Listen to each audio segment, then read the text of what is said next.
LV-426 could use more Eye of Newt. You always want more Eye of Newt. If it's up to you, this colony would be nothing but Newt eyes. I'm Charles Renton with the retro view of Aliens from 1986. Who remembers the toy commercials where they talked about April Ripley, aliens? Who remembers that? I was like 5 years old when that commercial came out, and it stuck in my goddamn head. But nevertheless, this was written and directed by James Cameron back when James Cameron did good movies. Of course, Piranha 2 was not a good movie, but you have to start somewhere. Terminator, Terminator 2, Judgment Day, The Grim Reaper: Judgment Day, The Abyss. I have thoughts on The Abyss. I may retro-review it at some point. It was fancy looking. Yeah, that's about it. True Lies, Titanic, and also Titanic. Avatar and Avatar 2, The Way of Twatter, and also the other Avatar sequels. Provided that James Cameron doesn't keel over or the world doesn't explode before the rest of the Avatar movies. The 6 Avatar movies apparently he wants to do. Why? I don't know. Anyway, Aliens, a classic. I would argue better than Alien, even though Ridley Scott had tremendous story building, great atmosphere, a lot of great special effects, great practical effects that still hold up to this day, creepy, atmospheric, Sigourney Weaver looking as only she could look, becoming an icon of sci-fi and horror. And now, 57 years after the events of the first Alien, she's floating out there in cryogenic sleep. Jonesy the cat is there. The cat's seemingly fine because we only see Jonesy a little bit. I'm going to assume that's not actually the same cat. I'm going to assume it's a different one, but whatever. I hope that all the cats had a great goddamn life. Adopt, don't shop. So this was written by a couple other people. Walter Hill, who did Hard Times, The Warriors, where the Xenomorphs came out to play 48 Hours, Streets of Fire, also known as Detroit in the 80s. I'm sorry. Another 48 Hours, Aliens 3. Yeah, I'll get to that at some point. And Wild Bill. Not the biopic on Wild Bill Lawson. David Glare did this in Fun with Dick and Jane, The Money Pit, Beverly Hills Cop 2, and Alien 3. Also, I am retro-reviewing the Beverly Hills Cops movies as of right now. And if you are surprised that I am posting this on a Monday, or whatever day you happen to be watching this, and you notice the timestamp, you might be surprised. Usually, as a wrestling fan, I review WWE's flagship show, Monday Night Raw. I decided to take a break here and there, and because Alien Ram You Last, I think that's how it's spelled, that's coming out in July or August, I decided no time like the present to get started on this. And by get started, I mean continue. So yeah, there's Alien 3, there's Alien Resurrection, which was a choice, there's Prometheus, and there's, the fuck was the other one? I don't even remember. There's a lot of Alien movies. I'm probably not going to watch Alien vs. Predator. I mean, if you want, I will. You can answer, but I don't really think they are, necessary for this timeline. So Sigourney Weaver returns as Ripley. Newt, Carrie Henn in her only role. I mean, she had apparently another role according to her IMDb, like from a few years ago, but she didn't star in anything else. Acting wasn't for her. Can't blame her. She wanted to do whatever she wanted. Good for her. Michael Biehn, or Bean, or Bian, the guy from Terminator, who always dies in these movies, because he just can't stay alive. Ha, ha, ha, ha. Staying alive, ha, ha, ha, ha, staying alive. I can't really do that. Imagine a Xenomorph dancing like Andy Gibb or singing like Andy Gibb. Paul Reiser, this is a horror movie. That is a deep cut for MST3K fans. Lance Henriksen, who is only 84 years old as of now, and he didn't look a day over 200 here. My God, when he was in school, they didn't have history. Prohibition wasn't even a thing yet. No, in all seriousness, Lance Henriksen is a very good actor. He was in The Artifice Girl, which was a terrific sci-fi movie. Bill Paxton, may he rest in peace, with special makeup effects by Stan Winston. So yeah, 57 years later, Ripley is asked, hey, we just got you out of cryo sleep. We know you're happy, but we believe you. We also, want you to go down to LV-426, because now, decades later, there are colonies there. Because we don't know anything about this stuff, and why would you think that we would know anything about this? Why don't you look at me straight, Paul Reiser? I'm not looking around at all. I don't know anything. Obviously, the Gateway Station the Gateway Station community, they are in on the whole goddamn thing, and there's aliens, xenomorphs, whatever you want to call them, that have taken over LV-426. I can't imagine where Metroid and Doom and so many other like sci-fi games got their inspiration. Really, I can't fucking guess. $18.5 million budget, $52 million in today's money, $10 million opening, not too bad. $28.1 million in today's money. $85.1 million US gross. So even with the advertising, it made a buck. That's $239.4 million in today's money. Okay. That seems, it seems like almost the math is a little bit off, honestly. $131 million worldwide gross. $368.6 million in today's money. It's a bug hunt, man. A bug hunt. Game over, man. Game over. Bill Paxton just playing Hudson. Not being a little bit over the top, a.k.a. Hudson Hawk. No, not the Bruce Willis version. So, yeah, we get fun robot scanning technology. I see it's okay when robots scan a woman in cryosleep, but when I do it, don't do that, kids. Don't do that. Make sure you disable the cameras. Don't do that either. So yeah, Paul Reiser mentions 57 years. Jonesy the cat, still alive, good. And there is this fun fake out where she has this dream that a, chest burster, xenomorph is in her. You're going to kill me, and then bursts out. It's like, it's a dream, a sweaty dream. And you were all there. Maybe just a person on a monitor. So, yeah, obviously right with spoilers because this movie is 38 fucking years old. Ripley, we don't believe you. Or not. Maybe we do. Sorry. Horrible reference. So, help us figure this stuff out. Help us figure out what's going on with LV-426. I'll tell you what's going on. Shit be fucked. We can't blow this thing up because we have too much money invested in it, and nobody is in on this. That's not why Paul Reiser asked you to be part of this. Why would you think that? Stop looking at us. Stop looking at us like that, Ripley. So, yeah, the alien action figure toy line ad popped into my head for some reason. And maybe it didn't happen in 86, maybe it came out in 87, but I'm trying to remember. There's a lot of misogyny where they talk about banging while Sigourney Weaver is there, and Sigourney Weaver probably could have kicked all their asses. Hudson the Wisecracker. And, yeah. I did love the loader, the pincher, the yellow pincher thing. Clamp! I love that thing as a kid. I mean, I still love it as an adult. It just looks so cool. I don't know how the fuck I would have fit in it as a kid, but I even had the toy. It was really cool. Yeah, I did note the truck that they drove around, the tank-like thing. It's like the original Cybertruck model, except this is practical and actually can go over things. Unlike, what the idiot designs. The Cybertruck is hideous. Fucking hideous. Who the fuck would buy that? If you have a Cybertruck, why? Seriously, why? So, and we get a collection of characters, these Space Marines that, they're a great collection of characters, and they have a lot of wisecracking, and the pace is kept up, despite the fact this movie's about 20 minutes longer than the other one. But I gotta be perfectly honest here, these are some of the dumbest Space Marines I have seen in my life.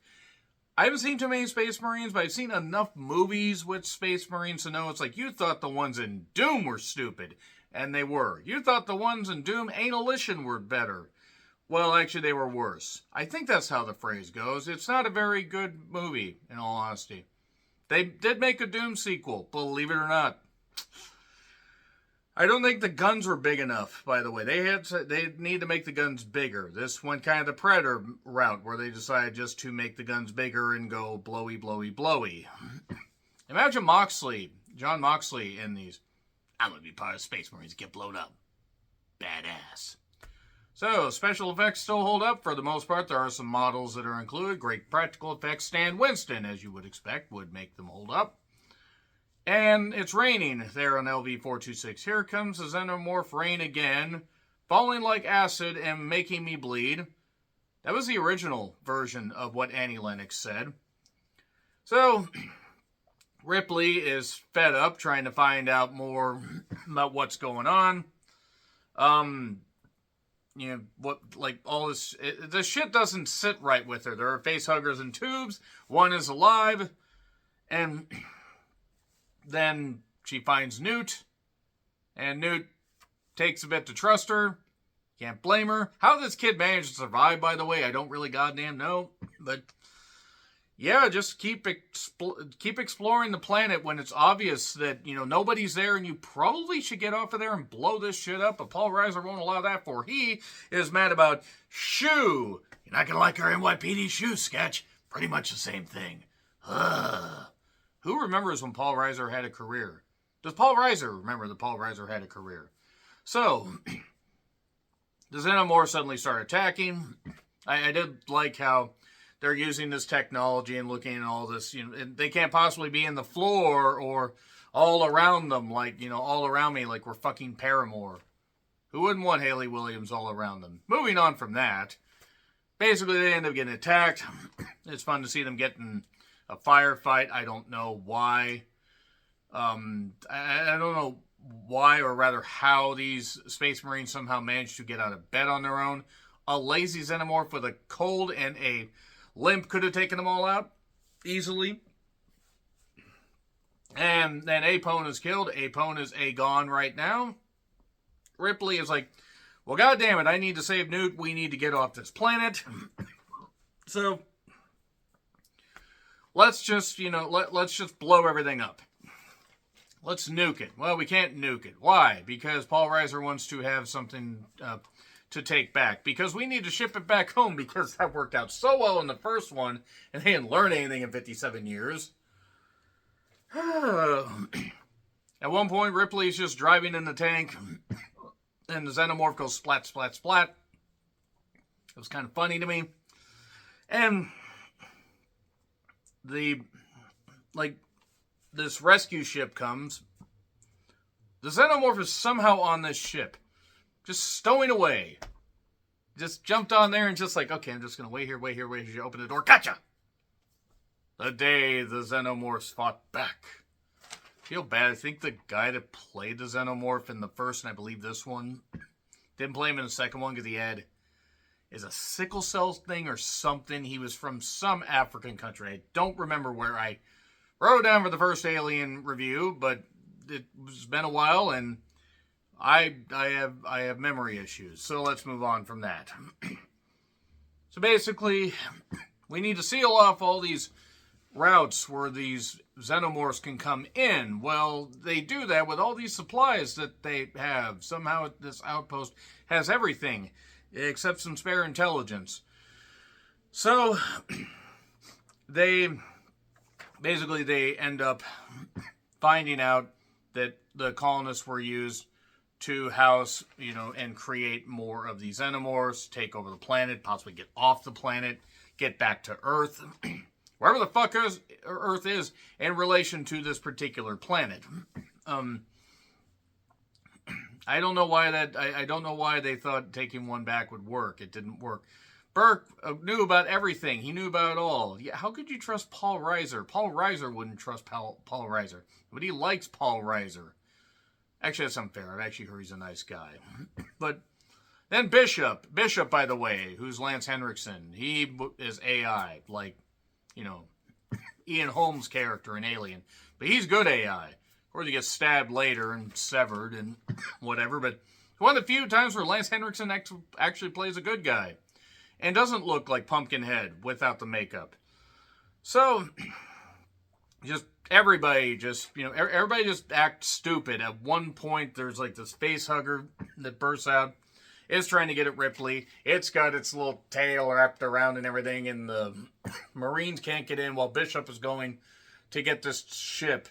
And he's the only one that can go out there because I guess the aliens just don't recognize that Lance Henriksen, they don't recognize anybody uglier than them. They're like just too repulsive. They don't want to register. It's like, no! So, aliens attack them. Facehuggers attack. Newt decides to just sever one's tail. So Newt is being the most proactive out of all of them. Sigourney Weaver gets saved. How many Space Marines does it take to kill a facehugger? Evidently 3. And there's a guy named Gorham. Do something. Okay, yeah, do something. Why not? I do love just before that, they can't figure out where they all are, and they never figured out, hey, maybe they're under the floor, or they're in the ceiling, you know, because it's all metal ducts and grates and stuff like that. We never thought to maybe be intelligent about that. But they end up, basically Vasquez and Hudson, I believe, Bill Paxton, and I didn't write Vasquez's name down. She's had a prolific career. They end up blowing each other, or blowing themselves up along with some of the Xenomorphs. And, yeah, Ripley has Newt, but then Newt gets taken away, like by falling through some grates, and then ends up, falling through some ducts, ends up getting taken by the Queen. Ripley goes back to get her. She has 19 minutes before everything blows up. Okay, so keep that in mind with all the stuff she's able to do in 19 minutes and still escape. Bishop's got the ship. Michael Biehn, whatever, has burns on his chest because he cannot go a sci-fi movie without getting hurt. And, yeah, all these eggs are around. The Queen's there. Ripley's threatening her with a flamethrower gun thing. And then decides, well, this probably isn't going to end well for me. Let me just burn everything. And he does. And then the Queen starts coming after. Protect the Queen. Protect the Queen. Then the Queen is running around. And then we get a fight between... We get a pseudo fight between Ripley and the Queen, or at least an attempt at a fight, and then Bishop rescues them, and then they get back to the base, but the Queen's stowed aboard. Severs Bishop in half, who somehow is still operational enough to save Newt, but that loader, yeah, Ripley gets in that and says, "Get away from her, you bitch," and there we go. All right, that's iconic, and I felt tingly hearing Sigourney Weaver say that. I may have issues. Shut up. But they do the airlock trick thing again where the Queen falls out. Ripley manages to get up. Does that. The loader didn't really work all that well. It's great unless, you just, push on it and then you fall over. It's like a fucking metal turtle trying to get up. So, yeah. Queen's taken out to space. And, Bishop says not bad for a human. Now they're going to go back to Earth. But because Newt didn't end up reprising her role for Alien 3, and Alien 3 was fraught with a whole bunch of issues where I may have to write an entire page of notes before I start talking in the review. Whew, oh boy. Yeah, Aliens was great though. Great stuff, even with the stupid characters. That being said, let me know your thoughts in the comments. Like, share, subscribe, Twitter handle in the description. I'm John Retlin. I'll see you soon.